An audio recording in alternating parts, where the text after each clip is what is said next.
Selamat malam Bapak Ibu, saudara-saudara yang dikasihi Tuhan Yesus Kristus. Selamat bertemu kembali di dalam pembinaan malam hari ini, pembinaan iman Kristen. Dan hari ini kita akan membahas satu tema yang mungkin menjadi pergumulan saudara-saudara selama ini, bagaimana saya tuh mengetahui kehendak Allah. Untuk memahami kehendak Allah, kita membutuhkan pemahaman-pemahaman yang benar berdasarkan kebenaran firman Tuhan. Nah, saudara-saudara sekalian, apa yang disampaikan hari ini merupakan apa yang ada di kalangan Kristen, begitu ya, supaya kita lebih berfokus ke sana, kita tidak melebar ke tempat atau ke bagian-bagian yang lain, lebih kepada apa yang Alkitab singkapkan kepada kita sebagai orang-orang yang percaya, bukan yang di luarnya. Jadi ini kita lakukan untuk kita sebagai orang-orang percaya. Nah, saudara sekalian, hari ini kita lebih fokus kepada subtema dalam memahami kehendak Allah, yaitu cara yang salah. Nanti di minggu depan kita akan bicara tentang cara yang benar dalam memahami kehendak Allah. Dan hari ini materi pembinaan ini akan disampaikan oleh Pendeta Yohanes Trisvan. Namun sebelumnya, sebelum kita mulai, saya minta dengan kasih Penatua Yosef pimpin kita di dalam doa. Mari kita berdoa. Mari kita berdoa. Bapa, kami bersyukur bahwa Engkau bukan saja memberi kami pengharapan di dalam kehidupan ini, mencukupi kami di dalam sandang pangan papan, tetapi sampai rohani pun kami ini tetap di bawah providensi Engkau sendiri. Terima kasih ada Roh Kudus menolong kami melalui gerejamu, tetap membina kami, sehingga kami makin hari makin mengenal Engkau, sehingga kami bisa makin hari makin serupa dengan Engkau. Kami ingin serahkan Pak Yohanes ke dalam tangan-Mu.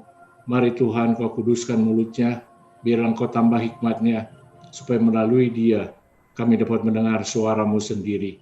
Terima kasih ya Tuhan, supaya untuk hari-hari ke depan kami mengerti hati-Mu, kami mengenal Engkau, kami bisa menuruti maksud hati Tuhan di dalam kehidupan kami. Terima kasih, kami serahkan seminar ini hanya di dalam nama anak-Nya yang tunggal Yesus Kristus. Amin. Terima kasih Pak Yosef yang sudah memimpin kita di dalam doa. Nah, sekali lagi saya ingin menyampaikan kepada saudara-saudara sekalian, apabila saudara yang mengikuti pembinaan ini memiliki pertanyaan setelah saudara mengikuti materinya, nanti setengah jam terakhir akan diberikan kesempatan untuk saudara mengajukan pertanyaan. Pertanyaan itu dapat saudara ajukan melalui chatting di ruang Zoom ini atau juga chatting melalui YouTube. Nah, kemudian saudara bisa juga mengajukan pertanyaan saudara di dalam WA. WA bisa ditayangkan nomornya.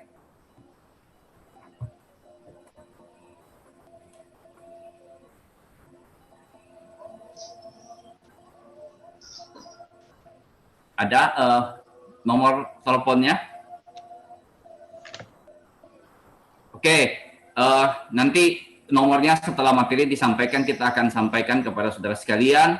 Waktu selanjutnya saya serahkan kepada Pendeta Yohanes Trisvan untuk menyampaikan materi pembinaan pada malam hari ini. Silakan Pak Yohanes. Ya, selamat malam Bapak Ibu sekalian. Kita pada hari ini akan mempelajari tentang memahami kehendak Allah, dan khususnya pada malam ini yaitu cara yang salah di dalam memahami akan kehendak Allah. Nanti pada minggu depan kita akan mempelajari cara yang benar di dalam memahami kehendak Allah. Nah, kalau kita berbicara tentang memahami kehendak Allah, tentu kita mesti bertanya dulu, apakah itu kehendak Allah? Saudaraku, orang-orang modern saat ini itu suka bertanya tentang how to, atau bagaimana caranya mengetahui kehendak Allah. Nah, sebetulnya pertanyaan itu bukan pertanyaan yang tepat untuk diajukan pertama kali. Sekali lagi, bukan pertanyaan yang tepat untuk diajukan pertama kali. Nah, pertanyaan pertama yang mesti kita ajukan adalah, apa itu kehendak Allah? sebelum kita masuk kepada bagaimana itu memahami kehendak Allah.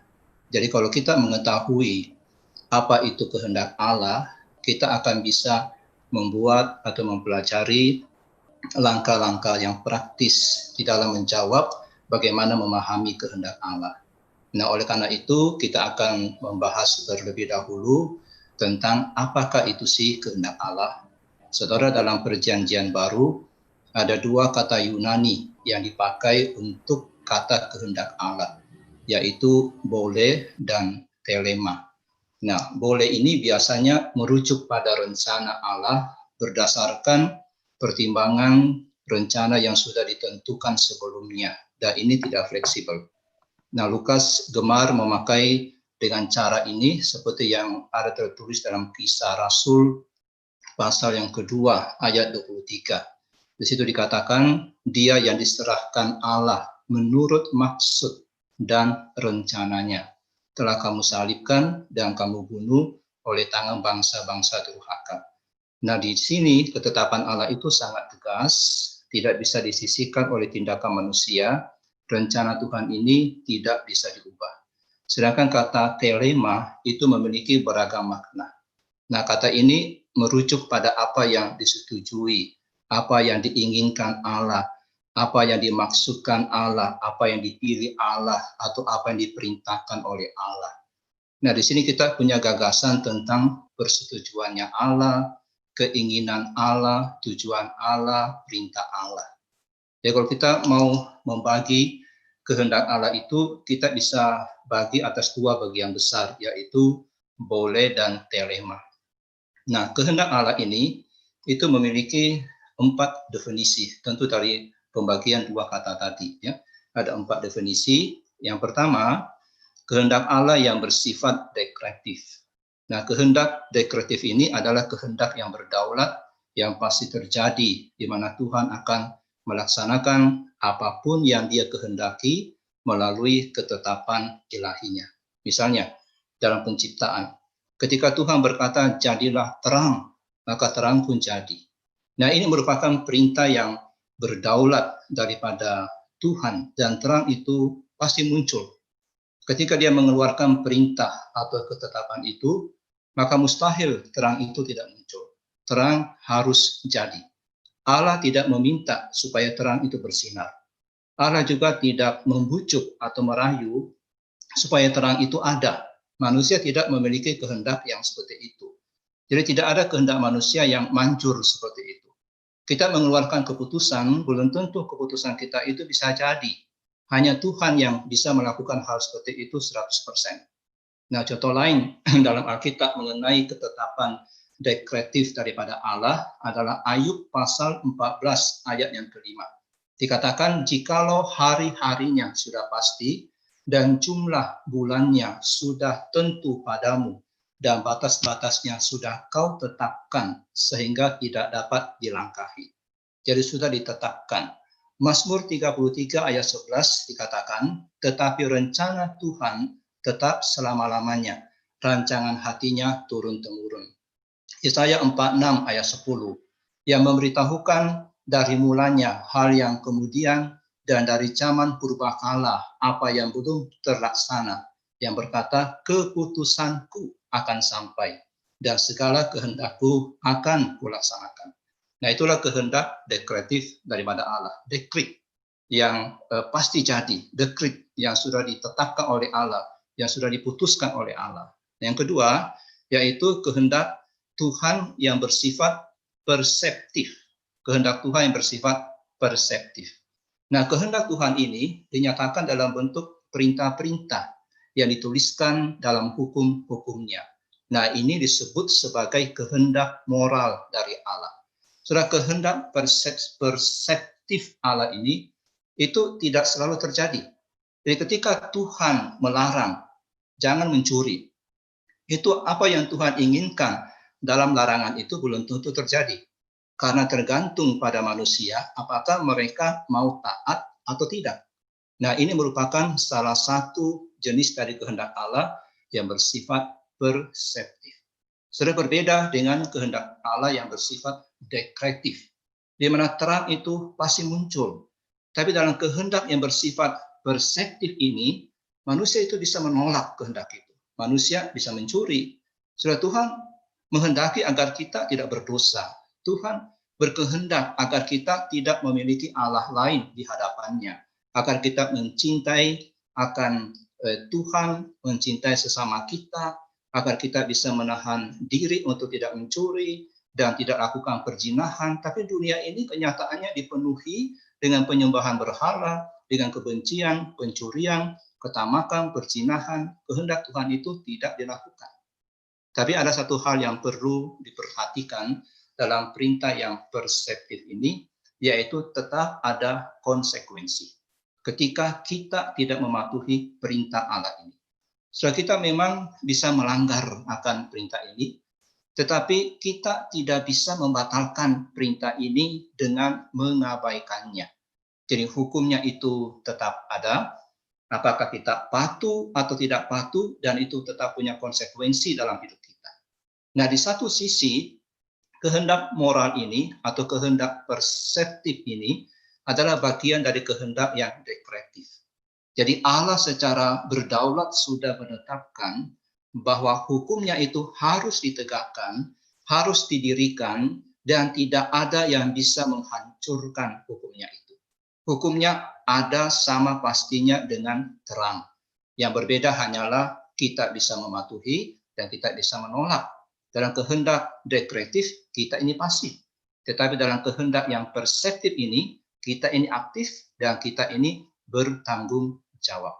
Salah satu tragedi yang besar dalam kehidupan Kristen saat ini adalah keasikan kita itu ingin mengetahui kehendak rahasia Allah yang tertutup, tetapi kita mengabaikan kehendak yang berbentuk perintah ini. Kita selalu ingin mengintip, melihat masa depan kita. Kita tampaknya lebih peduli dengan ramalan-ramalan bintang. Ada banyak orang yang lebih peduli dengan itu daripada dengan ketaatan kepada Tuhan. Banyak orang lebih peduli dengan apa yang dilakukan bintang-bintang di jalurnya daripada dengan apa yang mereka lakukan dengan perintah yang perseptif ini. Nah, itu definisi yang kedua. Nah, definisi yang ketiga yaitu kehendak Tuhan dalam arti disposisi, ya. Di dalam 2 Petrus pasal yang ketiga ayat yang ke-9. Sudah aspek kehendak Allah ini itu merujuk pada apa yang menyenangkan bagi Allah. Itu mengungkapkan tentang sikap Allah terhadap makhluknya. Ada hal-hal yang menyenangkan bagi Allah, ada hal-hal yang mendukakan bagi dia. Dia mungkin membiarkan hal-hal yang jahat terjadi, tetapi dia sama sekali tidak senang dengan hal-hal tersebut. Nah, contoh dari kehendak Allah yang bersifat disposisi ini adalah 2 Petrus pasal yang ketiga ayat yang ke-9. Dikatakan Tuhan tidak lalai menepati janjinya, sekalipun ada orang yang menganggapnya sebagai kelalaian. Tetapi ia sabar terhadap kamu karena ia menghendaki supaya jangan ada yang binasa, melainkan supaya semua orang berbalik dan bertobat. Sudah kata ia menghendaki supaya jangan ada yang binasa, bukan kehendak Allah dalam arti ketetapan, tetapi dalam arti disposisi. Yakni itulah yang menjadi kecenderungan hati Allah. Allah tidak senang dengan kebinasaan manusia. Allah ingin supaya mereka semuanya selamat. Kira-kira sama seperti seorang hakim di pengadilan. Seorang hakim demi kepentingan keadilan, ia menghukum seorang penjahat ke penjara, tapi pada waktu yang sama dia sedih dengan orang yang bersalah tersebut. Nah, ini kehendak yang disposisi. Nah, kemudian keempat, yaitu kehendak Allah dalam arti providensial atau dalam arti pemeliharaan Allah. Nah, di sini Tuhan mengerjakan rencananya dalam keadaan yang khusus kita. Allah mengarahkan kondisi kita, mengarahkan keadaan kita. Saudara Raja Daud pernah berkata kepada seluruh bangsa Israel dalam 1 Tawarik pasal 13 ayat yang kedua.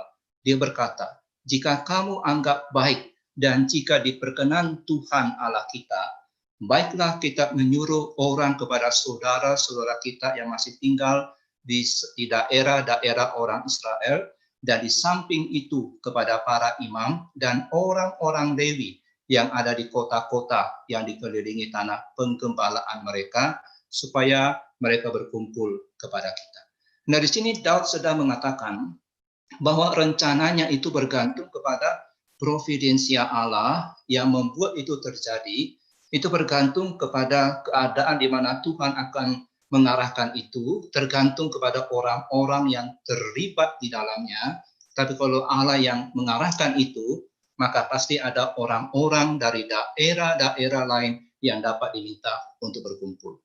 Jadi Allah yang mengarahkan dalam providensia daripada Allah. Saudara, Paulus juga memakai makna kehendak Allah dalam arti providensia ini di dalam Kisah Rasul pasal 18 ayat yang ke-21. Di situ dia berkata, ia minta diri dan berkata, aku akan kembali kepada kamu jika Allah menghendakinya. Saudara, Paulus tidak tahu apa yang akan terjadi di depan.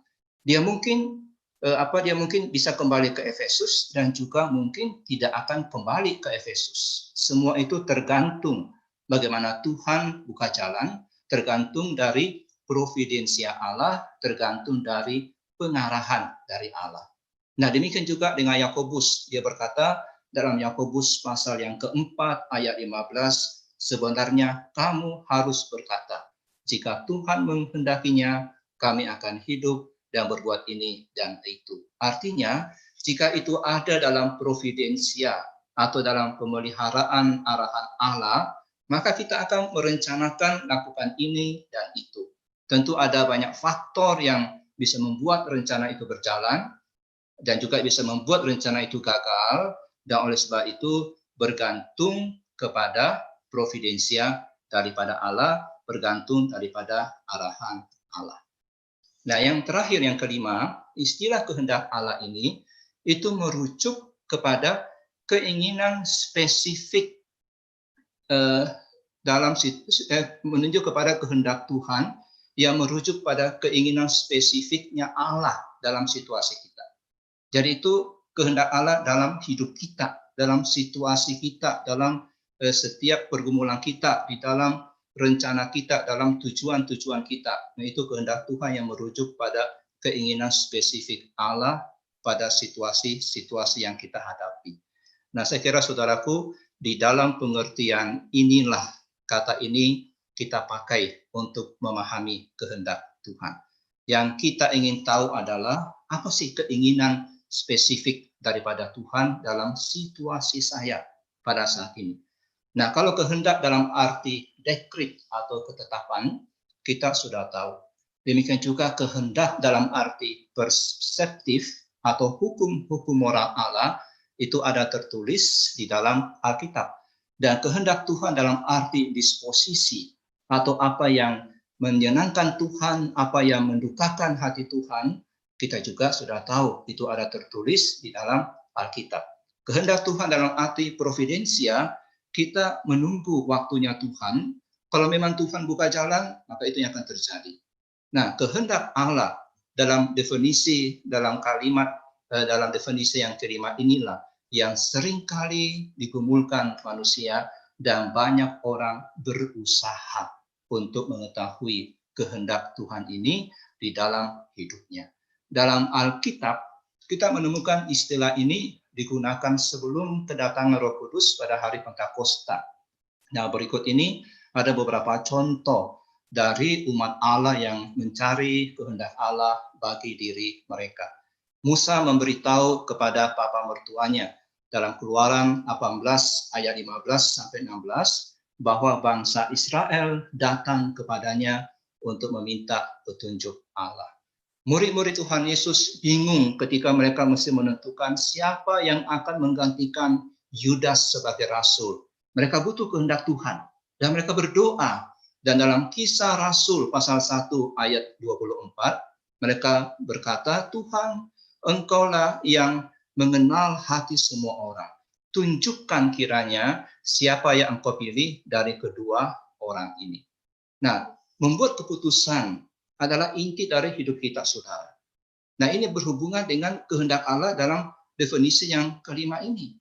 Kita selalu diperhadapkan kepada pengambilan keputusan. So, dalam dunia modern ini ada terlalu banyak pilihan, ada terlalu banyak hal untuk kita lakukan, ada banyak hal yang kita lihat, yang kita ikuti, ada banyak hal yang ditawarkan kepada kita, dan karakteristik zaman ini kita bisa katakan sebagai pilihan-pilihan yang begitu banyak sekali. Kita diperhadapkan pada semua itu, dan kita perlu untuk menggumulkan, Tuhan memimpin saya kemana? Apa yang Tuhan ingin saya lakukan?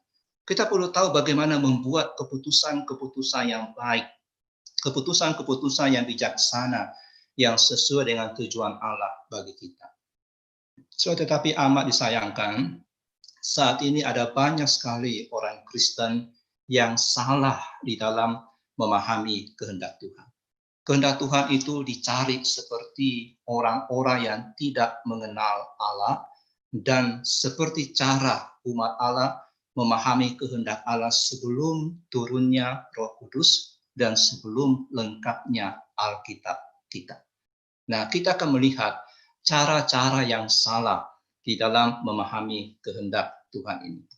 Hal yang pertama, cara yang salah di dalam memahami atau mencari kehendak Tuhan ini adalah yang pertama, meniru cara bangsa kafir di dalam mencari kehendak Tuhan. Ulangan pasal 18 ayat yang ke-10 memperingatkan umat Allah akan hal ini. Di antaramu janganlah didapati seorang pun yang menjadi petenung, seorang peramal, seorang penelaah, seorang penyihir. Dan kita lihat beberapa cara bangsa kafir di dalam Alkitab dituliskan ketika mereka hendak mencari kehendak Allah. Yang pertama, yaitu dengan cara membuang undi, membuang undi. Dalam Yunus pasal 1 ayat yang ke-7, situ dikatakan, lalu berkatalah mereka satu sama lain, marilah kita buang undi, supaya kita mengetahui karena siapa kita ditimpa oleh malapetaka ini. Mereka membuang undi dan Yunuslah yang kena undi. Sedang orang-orang non-Yahudi, mereka memakai undi untuk mencari kehendak Allah. Undi ini bisa berupa batu kecil atau sejenis kerikil, dan para pelaut itu menginginkan instruksi yang khusus dari para dewa tentang siapa di antara mereka yang bersalah dan pantas dihukum. Nah, cara mereka untuk mencari informasi itu adalah dengan membuang undi. Nah, dan dalam hal ini Allah yang berdaulat itu menyatakan kehendaknya kepada mereka. Setelah ini bukan berarti bahwa membuang undi diperbolehkan hari ini dalam mencari kehendak Tuhan. Allah ingin supaya Yunus itu dibuang ke dalam laut, makanya undi itu dipakai oleh Allah pada waktu itu.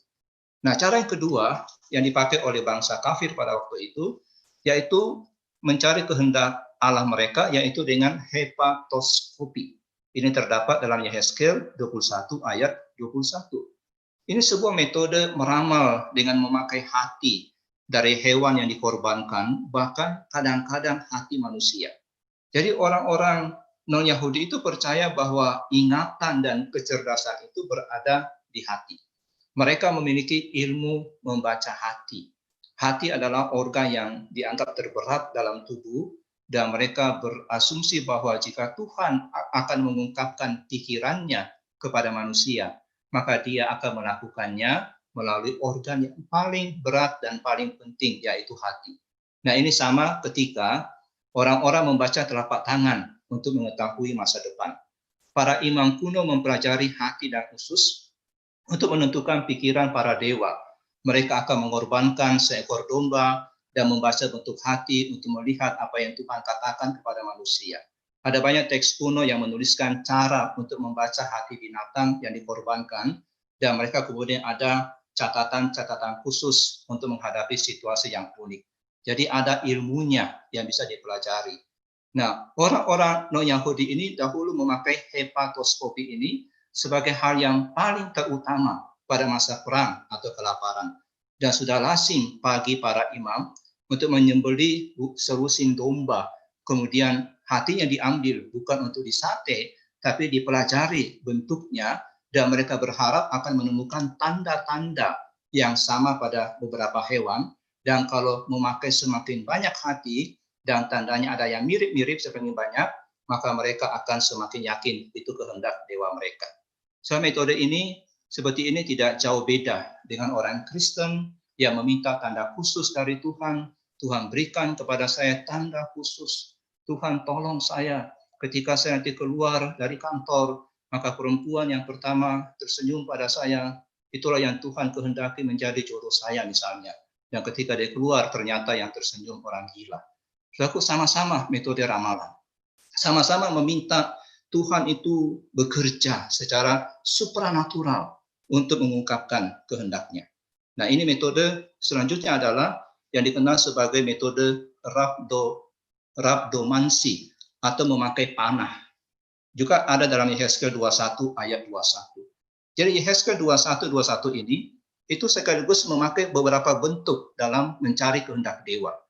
Dikatakan dalam Yehezkiel 21 ayat 21, sebab Raja Babel berdiri pada persimpangan jalan itu, pada awal kedua jalan itu untuk melakukan tenungan.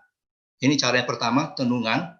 Dia mengocok panah, meminta petunjuk dari terafim dan mendidik hati binatang. Hati binatang yang tadi saya sebutkan mencari kehendak dewa sana, dan sekarang kita pelajari mengocok panah. Jadi langsung dia memakai beberapa metode untuk mencari pimpinan dewanya. Ini jalan mana yang mesti saya tempuh. Nah, Yehezkiel mengatakan bahwa ketika Raja Babel datang untuk menghancurkan Yerusalem, dan raja ini tidak tahu jalan mana yang harus diambil tentaranya untuk menaklukkan Yerusalem, maka Raja Babel akan menggunakan 3 bentuk ramalan sekaligus, 3 bentuk ramalan yang berbeda untuk mengambil keputusan. Dan salah satu cara tersebut adalah rhabdomansi, yaitu penggunaan panah untuk mempelajari kehendak ilahi. Mereka akan memanah dan melihat ke arah mana panah itu akan menunjuk. Jadi ini seperti memutar sebuah roda lotre. Tapi orang-orang pada hari itu percaya pada pengawasan para dewa dalam segala hal, sehingga bahkan arah panah yang jatuh itu dianggap bukan kebetulan. Bahkan setidaknya sekali dalam sejarah pernah dicatat, seorang raja pernah membatalkan menyerang musuh karena apa? Karena panahnya mengatakan mundur, walaupun kekuatannya jauh lebih besar daripada musuh itu. Dia percaya kepada panahnya.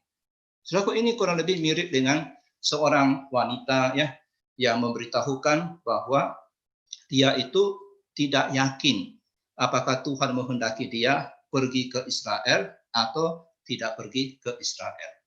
Nah, kemudian suatu hari dia menerima sebuah brosur dari Tur, dan lalu dia melihat penerbangan Boeing 747 untuk berangkat ke Israel. Dan kemudian pada esok harinya ketika dia bangun pagi, dia melihat jamnya ketika bangun pagi tepat pada pukul 7.47. Wah, ini tepat nih. Kemarin brosur berangkat Israel dikatakan Boeing 747. Pada hari ini, pagi ini saya bangun jam 7.47. Ini pasti pimpinan Tuhan. Dan kemudian dia memutuskan pergi ke Israel. Karena dia merasa Tuhan memimpin dia untuk pergi ke Israel dengan tanda tadi, yaitu brosur Boeing 747 dan jam digital ketika dia bangun 7.47. Saudara, ini cara yang salah di dalam memahami kehendak Tuhan. Seringkali kita menghubung-hubungkan segala sesuatunya. Saudara, Tuhan memang berdaulat di dalam memakai apapun itu. Tapi saudara, apakah yakin bahwa Tuhan memakai tanda itu? Itu sangat subjektif sekali, saudara. Dan tanda itu banyak. Besok mungkin ketika dia bangun pagi, jam digitalnya belum tentu menunjuk 7.47. Kenapa dia pakai jam yang hari itu 7.47? Kenapa bukan yang lusanya dia pakai? Dan kenapa mesti dihubungkan dengan Boeing 747? Saudaraku, ini sama dengan metode-metode yang kuno, cuma sekarang dikristenkan metode-metode itu. Nah, kemudian cara yang selanjutnya adalah yaitu mencari kehendak Allah yang dilakukan oleh para bangsa-bangsa kafir pada waktu itu, yaitu dengan terafim. Saudara tahu terafim seringkali muncul dalam Kejadian 31, kemudian ayat 19, ayat 34, Hakim-Hakim 1 Samuel 19. Nah, itulah gambar terafim yang saya tampilkan di share screen ini. Terafim itu adalah berhala kecil, berhala dalam rumah tangga. Nah, bangsa yang tidak mengenal Allah akan memberikan korban kepada berhala terafim untuk mengetahui kehendak Tuhan. Berhala itu biasanya berbentuk patung dewa, kadang-kadang dalam bentuk binatang atau makhluk lainnya, manusia. Dan setelah mencoba menyenangkan berhala tersebut, maka mereka mengajukan pertanyaan-pertanyaan, lalu mereka menunggu jawaban dari berhala tersebut. Nah, jawaban akan muncul dalam bentuk yang kebetulan yang tidak terduga, atau dalam bentuk perasaan yang kuat. Nah, mereka mengatakan bahwa inilah yang Tuhan kehendaki. Inilah yang dikehendaki oleh dewa kita. Ini terafim. Kemudian perbintangan. Perbintangan ini itu sudah populer sekitar abad ke-6 sebelum Masehi. Astrologi. Ini sudah mulai berkembang. Para imam dan orang terpelajar lainnya percaya bahwa mereka bisa mengetahui pikiran Allah dengan membaca bintang-bintang. Dan mereka menciptakan sistem yang rumit. Dan premis di balik astrologi ini adalah dianggap oleh para ahli bahwa bintang itu sebagai rumah surgawinya Tuhan. Sehingga bintang akan mengungkapkan pikirannya Tuhan. Nah, astrologi ini mendapat sekali banyak dukungan selama zaman Helenistik sebagai metode untuk menentukan kehendak Tuhan yang dianggap lebih tepat daripada periksa hati domba. Jadi memeriksa hati domba itu berkembang terus, dan kemudian sampai pada abad ke-6 sebelum Masehi muncul sebuah bentuk yang lain dari bangsa kafir untuk mencari kehendak Tuhan, yaitu dengan horoskop, dengan bintang. Bahkan Kaisar Tiberius membuat keputusan berdasarkan horoskopnya, berdasarkan bintangnya. Tapi sebelum zaman Helenistik, abad yang sama, Nabi Yesaya yang menulis untuk menghibur orang-orang buangan di Babel sekitar tahun 550 sebelum Masehi, dia mengejek para peramal-peramal Babel. Dikatakan dalam Yesaya 47 ayat 13, engkau telah payah karena banyaknya nasihat. Biarlah tampil dan menyelamatkan engkau orang-orang yang meneliti segala penjuru langit, yang menilik bintang-bintang, dan yang pada setiap bulan baru memberitahukan apa yang akan terjadi atasmu. Jadi ilmu perbintangan itu sudah ada pada waktu itu, dan di sini dicela oleh Nabi Yesaya. Surah Alkitab dengan jelas memperingatkan agar jangan bergantung kepada astrologi dalam mencari kehendak Tuhan. Nah, selanjutnya adalah disebut sebagai hidromensi. Hidromensi ini salah satu bentuk tertua dari menentukan kehendak Tuhan untuk masa depan seseorang. Disebut hidromensi atau menggunakan air dalam sebuah cawan untuk memberitahu keberuntungan. Dalam kisah Yusuf di Kejadian 44 ayat yang kelima dituliskan seperti ini. Bukankah ini piala yang dipakai tuanku untuk minum? Jadi piala itu dipakai untuk minum, dan yang biasa dipakai untuk menelaah, untuk meramal. Kamu berbuat jahat dengan melakukan yang demikian. Jadi orang dahulu percaya bahwa mereka dapat mendeteksi gerakan cairan dalam cawan itu dan dipakai untuk meramal. Dan ini pasti ada ilmunya. Kemudian nekromensi, yaitu berkonsultasi dengan orang mati. Kisah yang paling jelas tentang nekromensi ini untuk memprediksi masa depan itu ada dalam 1 Samuel 28 ayat 7 sampai 16. Kita tahu sebenarnya Saul sudah menyingkirkan semua orang-orang yang perempuan-perempuan yang memanggil arwah-arwah orang mati, dia sudah singkirkan. Tapi pada malam sebelum pertempuran fatalnya dengan orang-orang Filistin, Saul berkonsultasi dengan seorang perempuan pemanggil arwah. Dia hendak meminta petunjuk kepadanya. Nah, ketika Saul dan rombongan pada waktu malam sampai kepada perempuan itu, maka berkatalah Saul, cobalah engkau menenung bagiku dengan perantaraan arwah, dan panggillah supaya muncul kepadaku orang yang akan kusebutkan kepadamu. Nah, lalu perempuan itu bertanya, siapakah yang harus kupanggil supaya muncul kepadamu? Jawabnya, panggillah Samuel supaya muncul kepadaku. Perempuan itu melihat sesuatu yang ilahi muncul dari dalam bumi, tua berselubungkan jubah. Maka taulah Saul bahwa itulah Samuel. Lalu berlututlah ia dengan mukanya sampai ke tanah dan sujud menyembah. Samuel lalu berkata kepada Saul, "Mengapa engkau mengganggu aku dengan memanggil aku muncul?" Lalu kata Saul, "Aku sangat dalam kondisi yang terjepit. Orang Filistin berperang melawan aku, dan Allah telah undur daripadaku. Ia tidak menjawab aku lagi, baik dengan perantaraan nabi maupun dengan mimpi. Sebab itu aku memanggil engkau supaya engkau memberitahukan kepadaku apa yang harus kuperbuat." Lalu berbicaralah Samuel, "Mengapa engkau bertanya kepadaku?" dan seterusnya.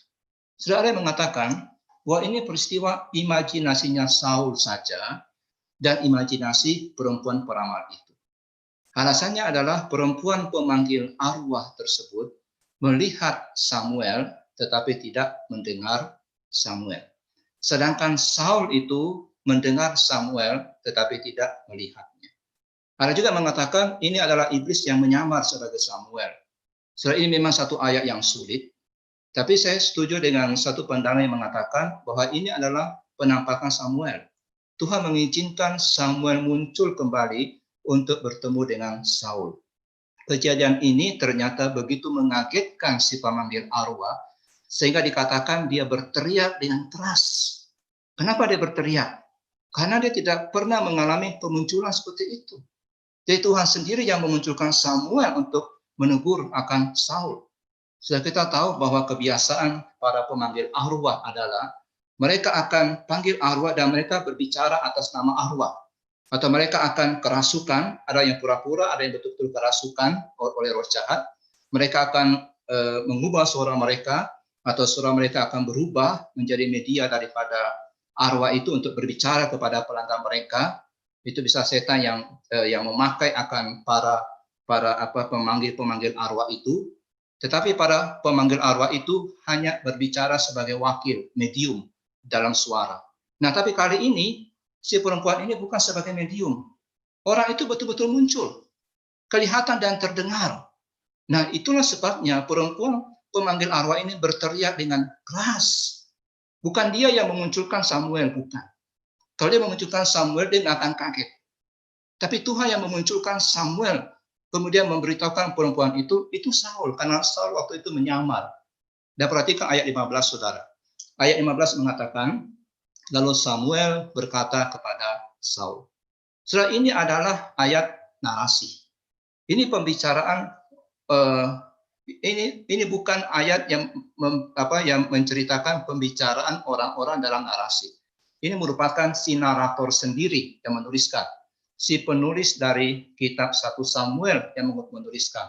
Lalu Samuel berkata kepada Saul. Berarti si narator ini jelas mengatakan itu Samuel. Dia tuliskan lalu Samuel berkata kepada Saul. Itu ada beberapa kali dituliskan seperti itu. Yang muncul itu betul-betul Samuel.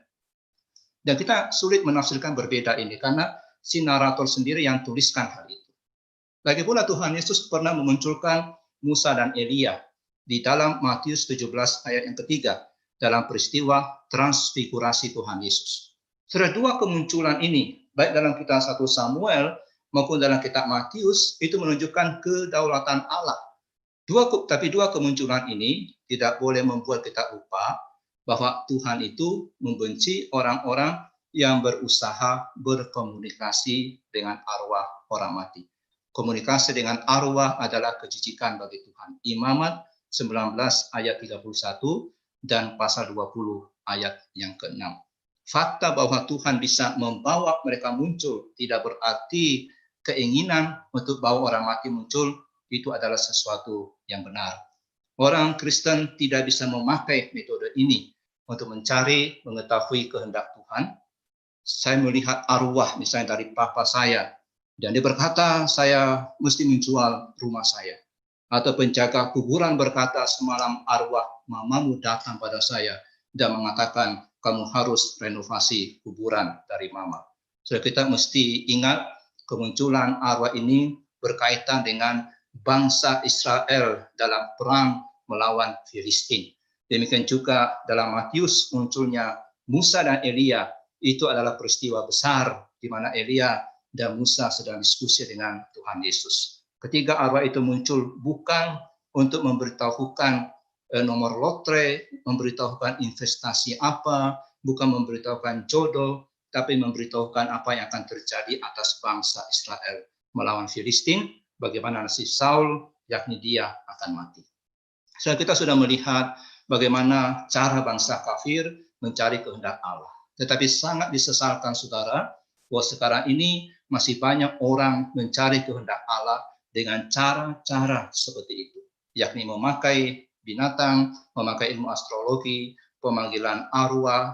Ini pernah marak di Bandung, saya lupa tahun berapa, yang diajarkan oleh Andreas Samudra, saya sempat mengikuti diskusinya. Kemudian ada juga yang memakai kartu tarot, tea leaf fortune cards, kartu ramal, daun teh tarot. Saya coba cek di internet, ternyata masih ada dijual di Tokopedia, harganya 798.000, jangan beli saudara ya, di mana orang berusaha meramal nasibnya untuk mengetahui akan kehendak Tuhan bagi diri mereka melalui kartu. Nah, ini cara yang salah dalam memahami kehendak Allah. Masih banyak orang Kristen yang terlibat dengan cara-cara dunia untuk mencari kehendak Allah dalam hidup mereka, mencoba meramal masa depan mereka. Tuhan tidak ingin kita menggunakan bentuk ramalan apapun itu yang dikristenkan. Bahkan yang kita sebut sebagai bibliomancy, mengambil secara acak dari kotak janji firman Tuhan yang berisi kartu-kartu kecil dengan ayat-ayat Alkitab yang tertulis di dalamnya. Secara acak kita arahkan jari kita dalam Alkitab untuk cari petunjuk Tuhan, itu sama dengan bentuk-bentuk ramalan yang dikristenkan. Itu cara yang salah di dalam mencari kehendak Tuhan. Alkitab juga tidak mengajarkan untuk mengandalkan pikiran pertama yang masuk ke pikiran saudara setelah doa. Ini merupakan metode yang populer yang memang tujuannya itu baik, tapi pada akhirnya masuk dalam bentuk ramalan yang tidak punya jaminan dalam Alkitab. Ini juga sama seperti memakai kartu secara acak kartu atau panah secara acak. Cuma sekarang acaknya bukan kartu, bukan panah, tapi acaknya adalah pikiran dan itu dirohanikan. Ada seorang bernama Dave, dia bekerja di sebuah perusahaan pengembangan lahan. Dia ingin kembali ke perguruan tinggi, dia sudah menikah dan dia tidak pernah punya waktu untuk kuliah, tapi tentu saja dia kalau mau kuliah tidak bisa berhenti dari pekerjaannya karena dia sedang mencicil rumah, cicilan mobil, punya 2 anak. Tapi Dave merasa dia butuh untuk menambah ilmu, dia butuh untuk sekolah supaya karirnya itu bisa meningkat. Kemudian dia ingin mencari kehendak Tuhan, apakah dia sekolah atau tidak. Nah, ketika sedang sarapan bersama temannya, dia sharing dengan temannya yang bernama Tom, seorang Kristen yang lebih tua, lebih senior, yang lebih berpengalaman. Lalu Tom mengatakan, kamu sudah berdoa belum tentang hal ini? Ya, kadang-kadang lah, kata Dave. Dengar, kata Tom, kita akan berdoa sekarang. Sekarang kosongkan pikiranmu. Dan nanti setelah selesai berdoa, saya ingin kamu memberitahukan kepada saya pikiran pertama apa yang Tuhan berikan. Oke? Oke, kata Dave. Lalu keduanya berdoa dengan sungguh-sungguh. Kemudian Tom menutup doa itu dan berkata, Tuhan tolong beritahu kepada Dave apa kehendakmu. Lalu mereka buka mata mereka dan kemudian saling memandang. Lalu Tom berkata kepada Dave, Dave, apa yang Allah katakan kepadamu? Apa yang pertama ada di pikiranmu setelah kita berdoa? Lalu kata Dave, kurasa saya harus kuliah lagi. Saudaraku, cara seperti ini kelihatannya rohani.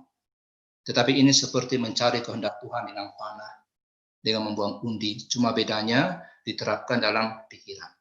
Misal saudara berdoa minta tuntunan Tuhan, apakah Tuhan menghendaki tambah anak atau tidak? Saudara kemudian berdoa. Saudara tutup mata, lalu kemudian buka mata. Pikiran apa yang pertama muncul? Tambah anak. Lakukan hal yang kedua. Pikiran apa yang muncul? Lakukan besok. Pasti berbeda. Itu akan bisa berbeda, berputar seperti sebuah roulette. Dan saya yakin hasilnya berbeda. Nah, walaupun misalnya hasilnya sama, itu bukan jaminan. Itu merupakan kehendak Tuhan buat saudara. Itu sama dengan membuang undi. yang kita lakukan di pikiran. Sudah cara yang salah dalam mencari kehendak Allah adalah menerapkan cara-cara bangsa kafir ini untuk mengetahui kehendak Allah. Walaupun itu banyak yang dirohanikan pada hari ini. Tapi tetap prinsip dasar yang sama. Merupakan bentuk ramalan, dilakukan secara acak, untung-untungan. Sekarang kita akan melihat cara salah yang kedua, yaitu meniru cara orang perjanjian lama dalam mencari kehendak Allah. Jadi kita tidak bisa menerapkan cara orang-orang dalam perjanjian lama mencari kehendak Allah. Mengapa? Karena pada waktu itu Alkitab, Wahyu belum lengkap, dan Roh Kudus belum diberikan sama seperti kepada kita pada hari ini. Bangsa Israel pada zaman itu tidak memakai sihir, tidak berhubungan dengan orang mati dalam memahami kehendak Tuhan. Allah membimbing akan umat Allah dalam perjanjian lama dengan instrumen yang khusus dan dalam situasi-situasi tertentu. Allah membimbing mereka melalui para nabi. Jadi dalam 1 Samuel 9 ayat 9 dikatakan, dahulu di antara orang Israel, apabila seseorang pergi menanyakan petunjuk Allah, dia berkata begini, mari kita pergi kepada pelihat, sebab nabi yang sekarang ini disebut dahulu pelihat. Jadi mereka pergi kepada nabi. So, apakah sekarang para hamba Tuhan menggantikan para nabi dalam memberitahukan kehendak Tuhan kepada kita? Jelas tidak, saudara. Jabatan nabi sudah selesai. Dan fungsinya sekarang adalah memberitakan firman Tuhan yang tertulis dalam Alkitab. Karena Allah saat ini tidak lagi dinyatakan melalui nubuatan hamba Tuhan. Yang kedua, yang dilakukan oleh orang-orang perjanjian lama, yaitu dengan Urim dan Tumim. Selaku imam menggunakan Urim dan Tumim itu untuk menentukan kehendak Allah bagi orang Israel. Jadi kita nggak begitu jelas apa itu Urim dan Tumim, tapi imam akan membawa Urim dan Tumim itu di dalam kantong dadanya, dekat hatinya. Dan beberapa sarjana Alkitab mengatakan, Urim dan Tumim itu adalah dua benda datar, masing-masing dengan sisi putih dan juga ada sisi yang hitam. Nah, ketika dibuang, dilempar keluar dari kantong, dan kalau keluarnya dua-duanya putih, maka itu artinya ya. Kalau dua-duanya hitam, maka itu artinya tidak. Berarti Tuhan mengatakan jangan lakukan. Kalau dua-duanya putih, Tuhan katakan lakukan. Tapi kalau satu hitam, satu putih, berarti Tuhan nggak menjawab. Nah, Israel kalau bersiap untuk berperang, para pemimpin militernya akan berkonsultasi dengan imam untuk mendapatkan petunjuk melalui Urim dan Tumim ini. Dan itu dilemparkan. Kalau dua-duanya putih, majulah berperang. Mereka menang. Tapi kalau misalnya dua-duanya hitam, mereka nggak boleh maju. Kalau satu hitam, satu putih, nggak ada jawaban. Nah, itu cara Israel di dalam mencari kehendak Allah. Yang kedua, selanjutnya adalah membuang undi. Surat tanah Israel dibagi melalui undian. Ada banyak sekali catatan. Ya. Kisah Rasul 126 juga merupakan catatan terakhir undian disebutkan dalam Alkitab. Nah, hal ini menunjukkan bahwa tradisi undian ini kemudian tidak diterapkan lagi oleh para murid setelah turunnya Roh Kudus. Nah, kemudian yang ketiga, yang selanjutnya, yaitu cara bangsa Israel atau cara umat Allah dalam mencari kehendak Allah melalui mimpi dan penglihatan. Jadi dalam perjanjian lama banyak sekali catatan di mana Tuhan berbicara melalui mimpi. Demikian juga mimpi itu masih ada di dalam Kisah Rasul 2 ayat 17, dan dalam perjanjian baru Allah juga memberikan penglihatan, Kisah Rasul 10, Kisah Rasul 16, Kisah Rasul 18. Nah, apakah kehendak Tuhan saat ini dinyatakan melalui mimpi? Apakah kita boleh memahami kehendak Tuhan melalui mimpi? Saudaraku, mimpi merupakan suatu jenis tanda yang sering ditanyakan orang Kristen. Kalau kita tidak menginginkan atau meminta itu, kita seringkali bermimpi. Dan ketika kita bermimpi, maka banyak orang Kristen tanya, ini kehendak Tuhan nggak mimpi ini? Apakah Tuhan masih memakai mimpi untuk menyatakan kehendaknya pada saat ini? Saudaraku, mimpi sangat sulit sekali menjadi petunjuk yang pasti dalam memahami kehendak Tuhan. Para ahli mengatakan bahwa pikiran kita yang tertanam di bawah sadar ini itu umumnya hasil dari apa yang kita lihat, yang kita alami dalam aktivitas kita. Dr. James Dobson menuliskan, dari cara pandang psikologi, mimpi itu punya dua tujuan. Mencerminkan pemenuhan keinginan, kita ingin kemudian nggak tercapai itu dimasukkan dalam mimpi, kemudian memberikan cermin hal yang sudah lama kita inginkan hal itu. Dan kedua, mengeluarkan kekhawatiran kita, mengeluarkan stresnya kita. Nah, kalau mimpi mencerminkan keinginan kita atau kekhawatiran kita, so kita pasti jangan sampai menerima itu sebagai kehendak Tuhan. Karena itu pasti bukan kehendak Tuhan. Karena itu pasti sesuatu yang kita alami dari siang, yang kita inginkan, yang kita khawatirkan, kita bawa dalam mimpi. Misal orang tua kita meninggal, kemudian kita sangat kehilangan dia, kita menyesal karena belum sempat membahagiakan dia, kita selalu terpikir akan hal itu, hingga kita bermimpi didatangi orang tua kita. Lalu kemudian kita menafsirkan sebagai kehendak Tuhan. Sudah, jangan mencari kehendak Tuhan melalui mimpi, karena alasan-alasan tadi. Yakni mimpi mencerminkan keinginan kita dan juga kekhawatiran kita. Nah, jangan juga memahami kehendak Tuhan melalui mimpi, karena mimpi itu sangat banyak dimiliki oleh nabi palsu dalam Alkitab. So, di dalam Yeremia pasal yang ke-23 ayat 25 sampai 27 dikatakan, aku telah mendengar apa yang dikatakan oleh para nabi yang bernubuat palsu demi namaku dengan mengatakan, aku telah bermimpi. Aku telah bermimpi. Sampai bila mana hal itu ada dalam hati para nabi yang bernubuat palsu dan yang menubuatkan tipu rekaan hatinya sendiri, yang merancang membuat umatku melupakan namaku dengan mimpinya yang mereka ceritakan seorang kepada seorang, sama seperti nenek moyang mereka melupakan namaku oleh karena Baal. Sudah, para nabi palsu suka bermimpi, suka menafsirkan mimpi mereka. Dia ada mimpi, langsung mereka mengatakan, aku bermimpi, inilah kehendak Tuhan untuk kamu. Inilah penyataan Tuhan untuk kamu.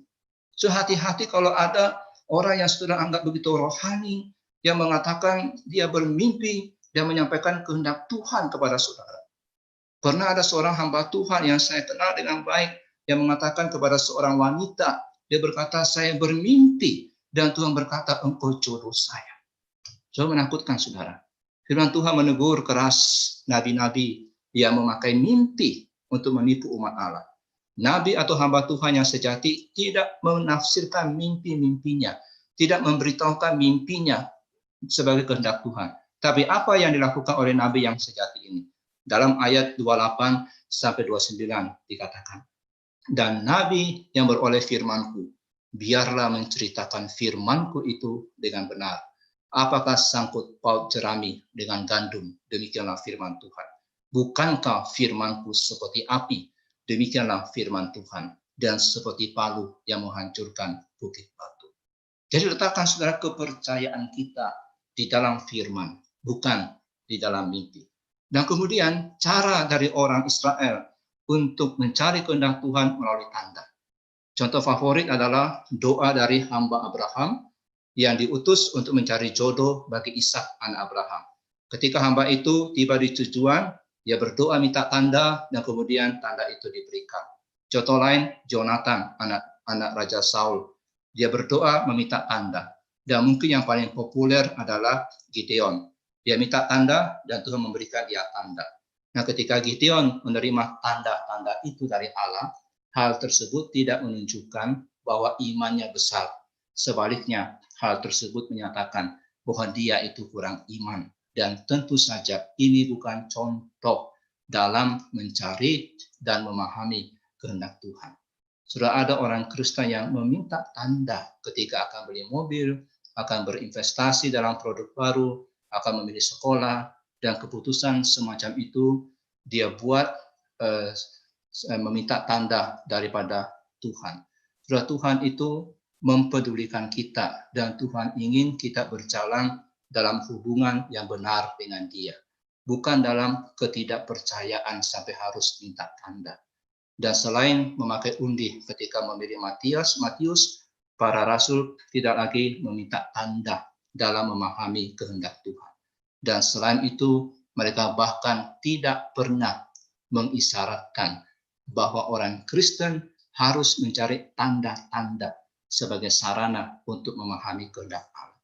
Jadi untuk memahami kehendak Allah, saudara jangan minta tanda-tanda. Ingat saudara, Tuhan Yesus berjanji bahwa penghibur, penolong Roh Kudus akan mengajar para rasul dan kita segala hal dan mengingatkan kita semua yang sudah dikatakan oleh Tuhan Yesus kepada kita.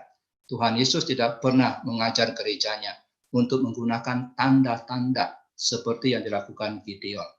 Roh Kudus itu mencerahkan hati kita, mencerahkan pikiran kita, melahirbarukan kita, menguduskan kita, mengubah kita, dan memberikan segala sesuatu yang kita butuhkan untuk memahami kehendak Tuhan.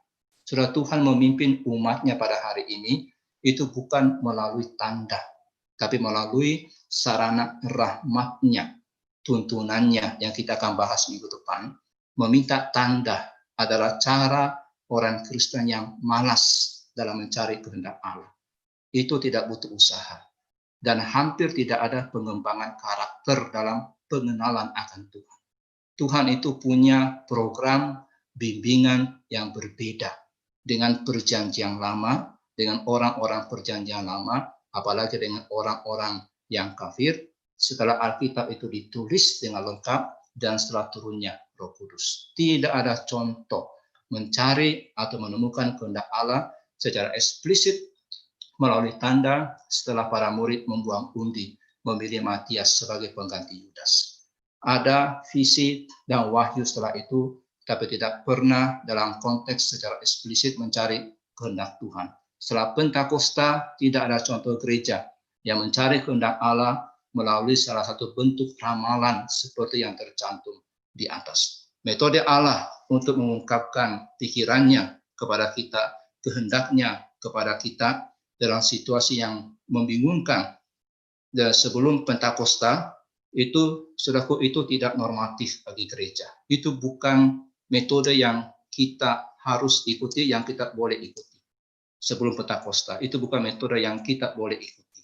Itu bukan cara bagi orang Kristen dalam memahami kehendak Tuhan. Jangan buang undi untuk mencari kehendak Tuhan. Tuhan tidak mengelola gerejanya dengan cara yang sama seperti ia mengelola Israel yang lama. Dia memerintah Israel lama dengan hukum Musa, tetapi kita tidak lagi diatur oleh hukum tertulis di atas batu. Setelah Pentakosta, dia mengatur umatnya dengan Roh Kudus, dia tuliskan hukumnya dalam hati kita, dan itu berubah setelah hari Pentakosta. Dia berikan firman kepada kita. Ada perubahan radikal dalam cara Allah membimbing umatnya dalam perjanjian lama dan perjanjian baru. Jadi praktek menggunakan urim, tumim, pergi kepada pelihat, atau mencari tanda, membuang undi, tidak lagi berlaku untuk orang Kristen di perjanjian baru. Dan tidak ada ayat dalam perjanjian baru yang merekomendasikan praktek perjanjian lama menjadikan norma untuk mencari kehendak Tuhan. Tidak dipakai lagi itu. Dan bagaimana dengan keadaan yang seringkali juga dipakai?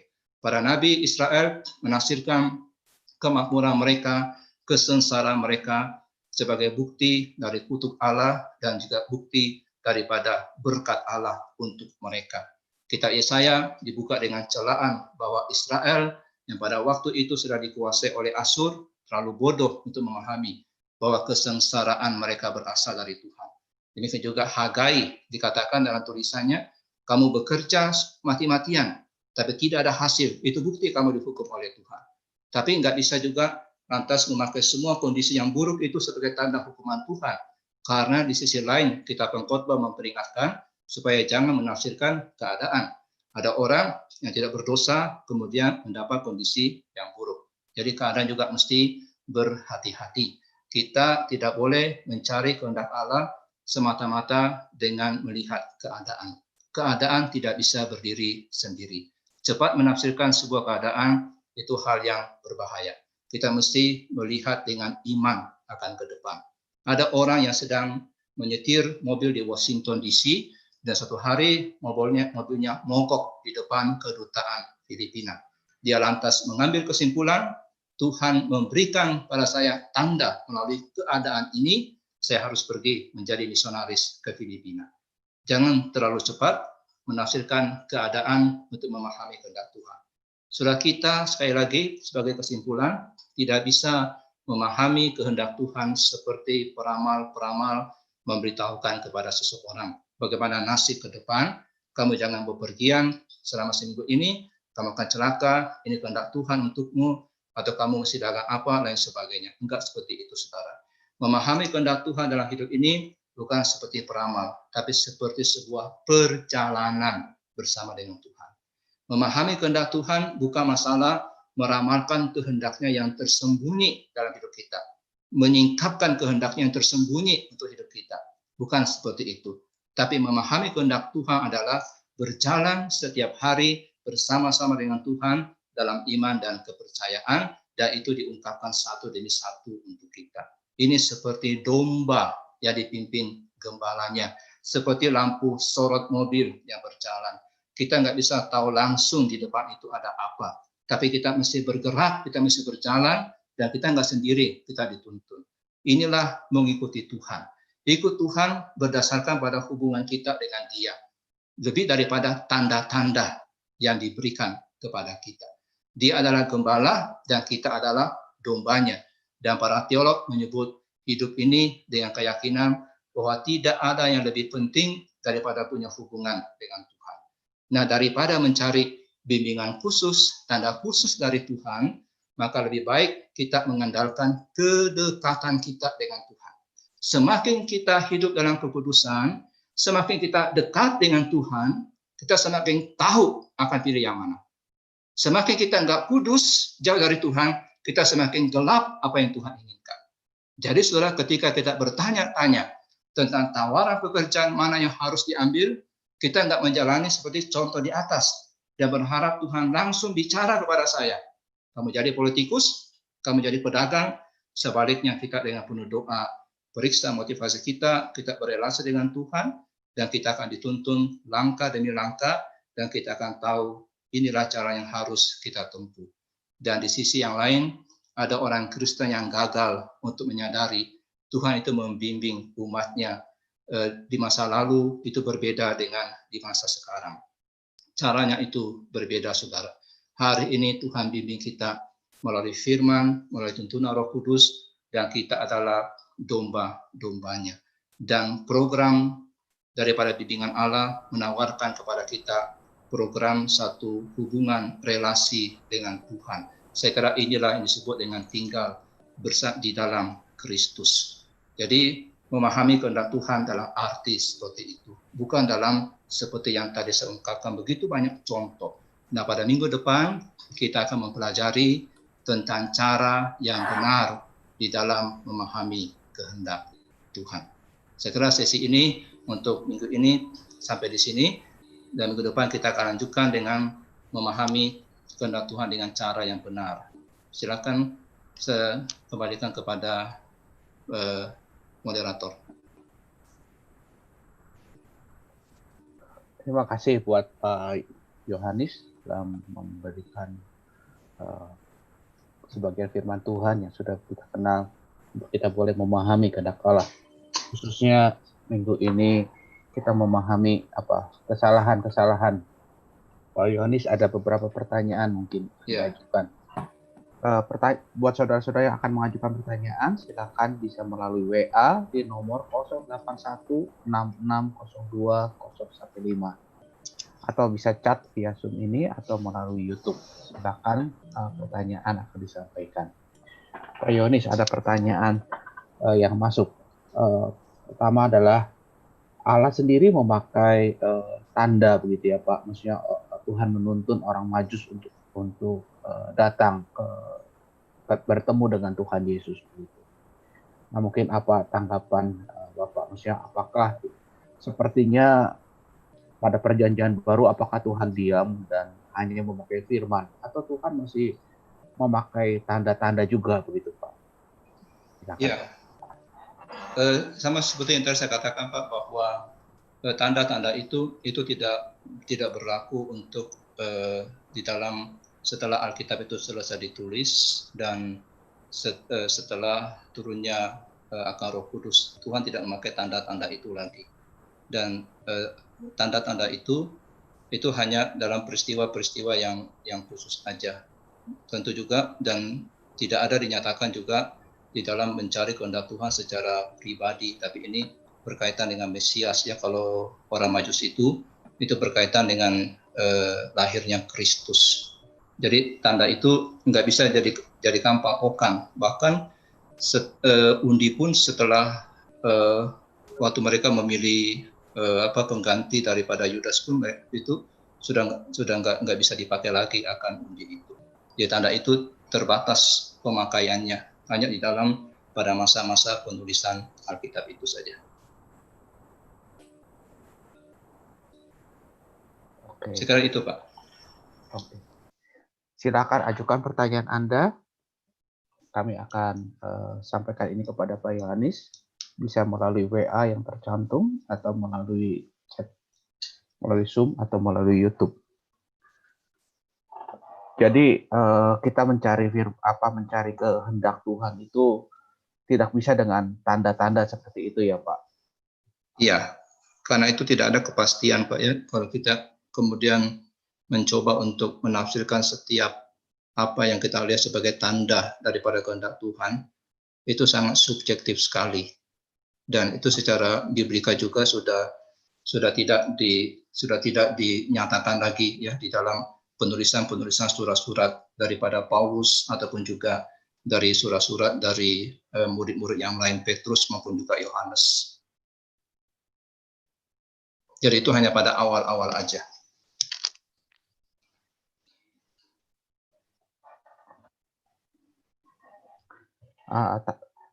Bagaimana tanggapan tentang kasus Yunus, Pak? Ini pertanyaan.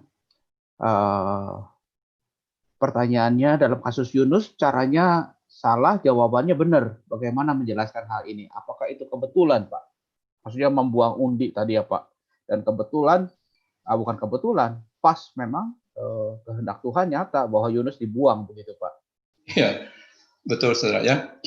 Waktu kita baca Yunusnya kita kaget ya. Ternyata mereka kan semuanya mereka sedang berdoa dan minta kepada dewanya mereka. Dan ketika mereka buang undi itu, ya Tuhan memakai undi itu untuk menyatakan kehendaknya. Ya, kita memang harus mengakui bahwa Tuhan memakai undi yang dibuang oleh para pelaut itu untuk menyatakan kehendaknya. Ya Tuhan ingin menghukum Yunus. Jadi Tuhan memang memakai itu, dan itu ya kepada kedaulatan daripada Tuhan. Dan memang itu ada ya, dan kita nggak bisa sangkali itu. Jadi kita nggak bisa kemudian membenarkan itu dan menerapkan itu dalam hidup kita sebagai orang Kristen untuk mencari akan kehendak Tuhan pada hari ini.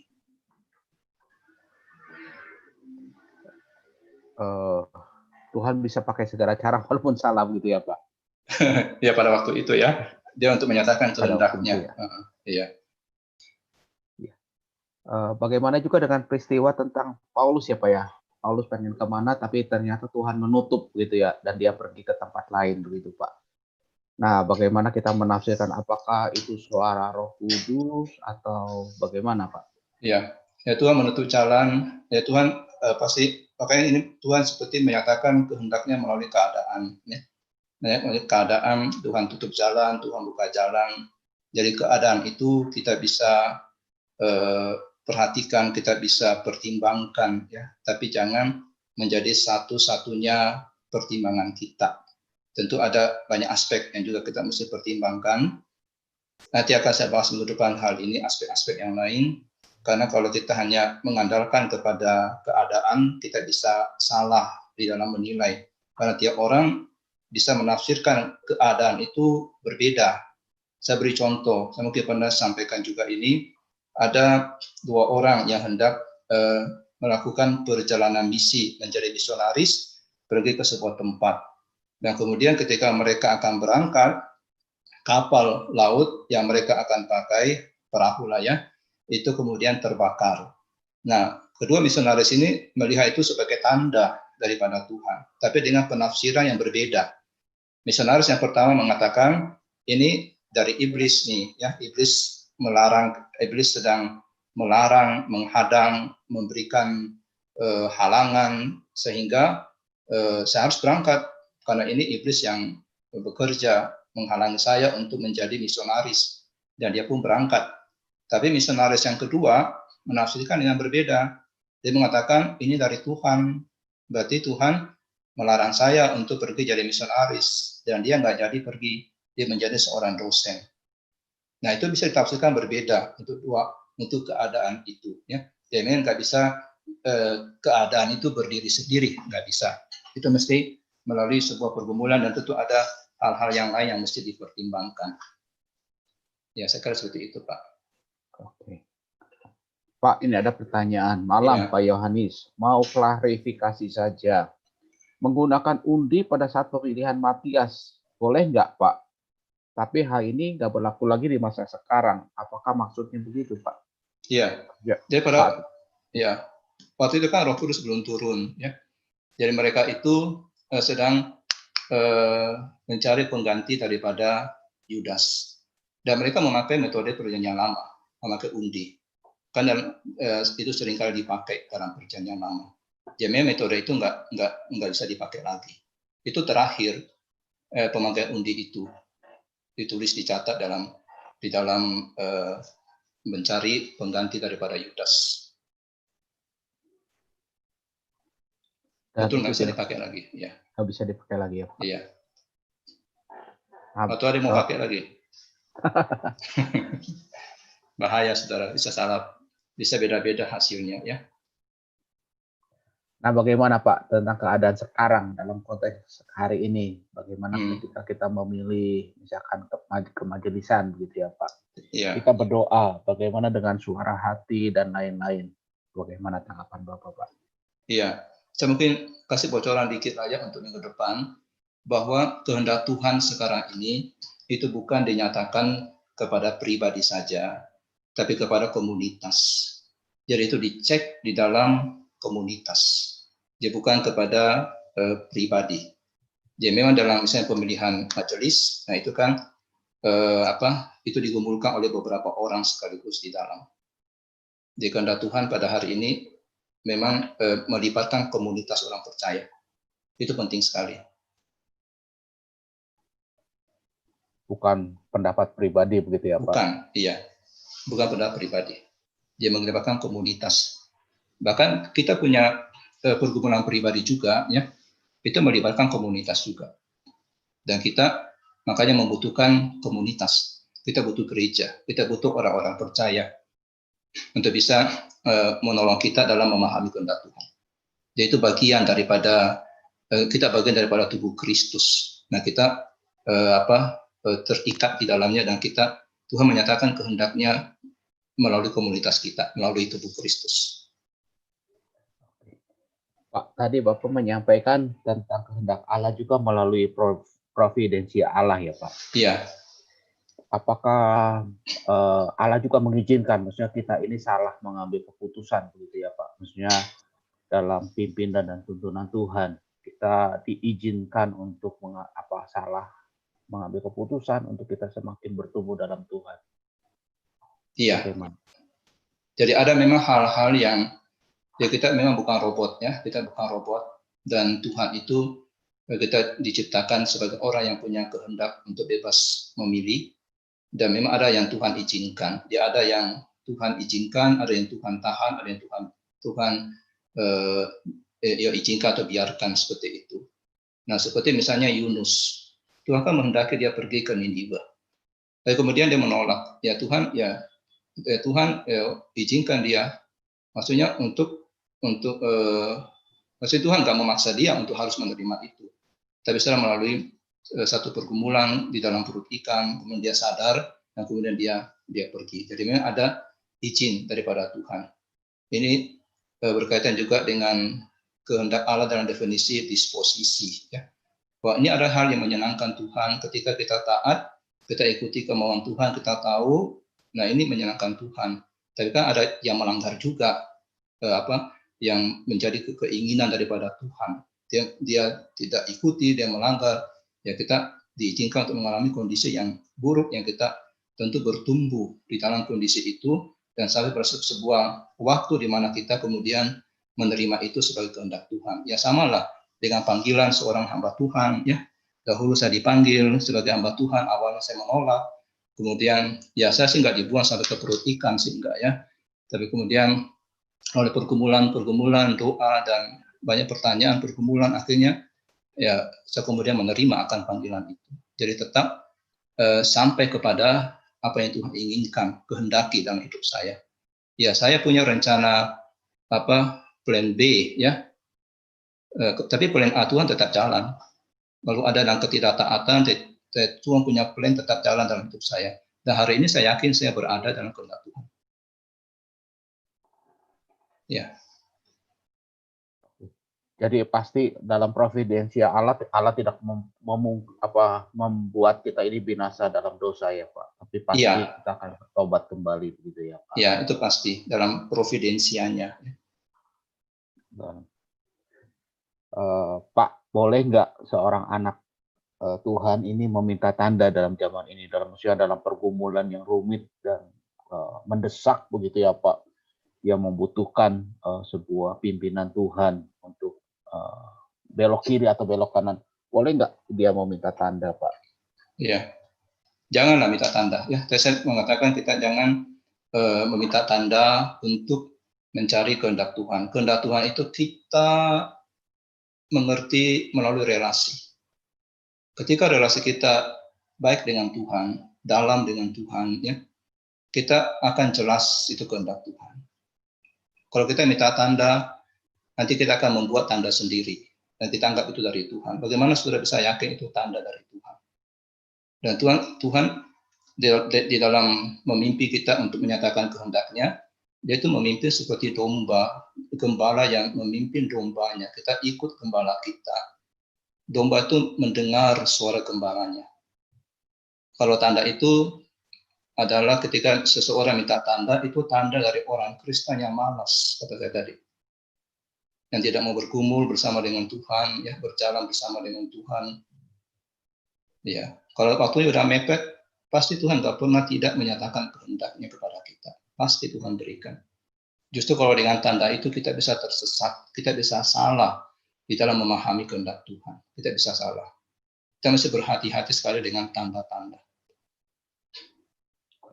Mungkin ada sedikit ngeles Pak. Apakah mungkin tentang Tuhan memberikan tanda melalui providensi Allah gitu Pak? Bagaimana itu misalnya memberi tanda? Maksudnya kan orang bergumul begitu ya Pak, tadi yang bertanya ini, Tuhan bergumul, dia berdoa kepada Tuhan untuk meminta tanda gitu. Apakah dalam providensi Allah masih mengizinkan memberikan tanda begitu Pak? Ya, orang itu minta tanda ya. Nah, itulah persoalannya. Apakah tanda yang diminta itu adalah diberikan dalam providensi Allah? Sedangkan Alkitab kan tidak mencatat itu. Di providensi Allah itu diberikan dalam bentuk tuntunan yang lain, dalam bentuk pergumulan akan firman, dalam bentuk relasi dengan Tuhan. Nah, kehendak Tuhan dinyatakan dalam bentuk seperti itu. Karena Roh Kudus sudah ada dalam diri kita. Dan firman itu sudah tertulis lengkap untuk kita. Makanya di sini minggu depan saya akan bahas pentingnya firman Tuhan kita tahu. Dan pentingnya kita tahu bagaimana cara kita membaca, merenungkan firman Tuhan itu. Karena itu yang paling utama dalam kita memahami kehendak Tuhan. Oke. Jadi yang utama juga tentang komunitas ya Pak ya? Maksudnya komunitas. Ya. Komunitas yang sehat, bagaimana kita cari kehendak Tuhan. Betul. Nah, itulah pentingnya home di sini. Ya, betul. Saling menasehati ya Pak. Saling menasehati ya. Nah, kita kan semua itu kan nasihat-nasihat yang dipertimbangkan, yang dikumpulkan, didoakan lagi. Oke, silakan. Masih ada pertanyaan yang lain bisa Anda ajukan melalui WA atau melalui Zoom atau melalui YouTube. Kalau tidak ada, kita akan akhiri pertemuan kita pada hari ini. Pak Richard, silakan untuk memberikan pengumuman atau menutup. Ya, saudara sekalian, terima kasih kepada Pendeta Yohanes Trisvan yang sudah menyampaikan materi pembinaan malam hari ini. Dan saya mengingatkan kembali sebagaimana yang telah disampaikan Pak Yohanes sendiri, minggu depan kita masih membahas di dalam tema memahami kehendak Allah, dan subtema yang akan dibahas minggu depan itu adalah cara yang benar dalam memahami kehendak Allah.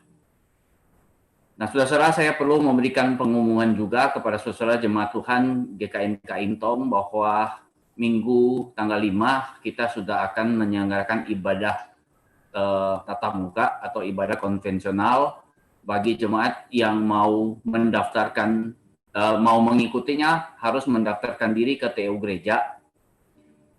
Usia yang diizinkan adalah di atas 15 tahunnya, 15 tahun ke atas sampai dengan 60 tahun. Berarti yang lewat 60 masih belum diperbolehkan.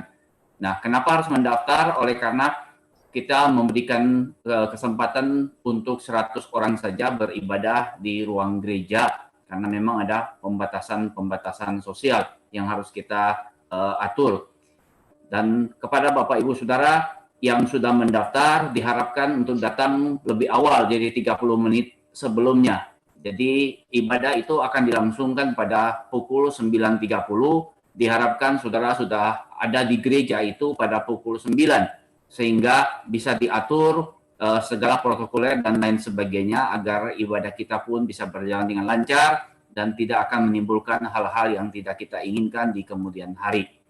Ya, jadi sekali lagi Bapak Ibu Saudara yang ingin beribadah di gereja harus mendaftar ke TU gereja.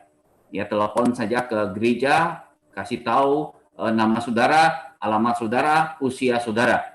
Nanti akan ditentukan saudara akan mendapatkan nomor kursi yang mana. Jadi sekali lagi saudara perlu datang lebih awal 30 menit sebelum ibadah itu dilangsungkan.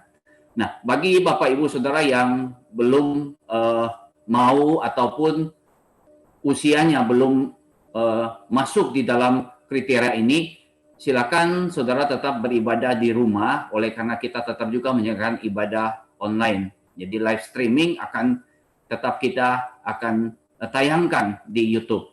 Nanti link YouTube-nya akan kami beritahukan di grup WA masing-masing kebaktian. Nah, terima kasih untuk perhatian Bapak Ibu Saudara sekalian. Kita akan mengakhiri pertemuan kita malam hari ini dengan berdoa dan saya minta dengan kasih penatua John Lenardi pimpin kita di dalam doa. Silakan Pak John. Mari kita berdoa. Tuhan Allah Bapa yang bertahta dalam kerajaan surga, Tuhan kami bersyukur, berterima kasih Tuhan untuk berkat dan pemeliharaan Tuhan atas hidup setiap kami Tuhan. Terima kasih Tuhan jikalau di dalam masa-masa pandemi yang sulit ini kami masih boleh diberi kesempatan Tuhan untuk mendengarkan kebenaran firman Tuhan. Kami bersyukur Tuhan untuk rekan-rekan yang lain juga masih boleh bersama-sama mengikuti pembinaan pada malam hari ini Tuhan. Kami juga bersyukur Tuhan untuk Pendeta Yohanes yang boleh menyampaikan kebenaran firman Tuhan bagi setiap kami. Biarlah Engkau juga tetap berikan hikmat kepadanya Tuhan untuk boleh tetap menyampaikan kebenaran firman Tuhan bagi jemaat di Kaintong Tuhan. Terima kasih Tuhan untuk pertemuan kami pada malam hari ini. Biarlah Engkau terus memelihara kehidupan kami di masa-masa yang akan datang. Terima kasih Tuhan, dalam nama Tuhan Yesus kami berdoa. Amin. Terima kasih kepada Penatua John yang sudah memimpin kita di dalam doa dan juga terima kasih untuk saudara-saudara sekalian yang sudah menyediakan waktu mengikuti pembinaan ini. Kami terus berharap Bapak Ibu saudara sekalian tidak berhenti sampai di sini tapi terus mengikuti pembinaan-pembinaan yang akan kami lakukan. Nah, untuk saudara bisa mengetahui kegiatan-kegiatan kami berharap saudara bisa subscribe YouTube kami supaya informasi itu bisa muncul setiap kali saudara mau mengikuti kegiatan yang kami lakukan melalui live di YouTube. Sekali lagi terima kasih untuk Bapak Ibu Saudara sekalian. Tuhan Yesus memberkati saudara-saudara sekalian.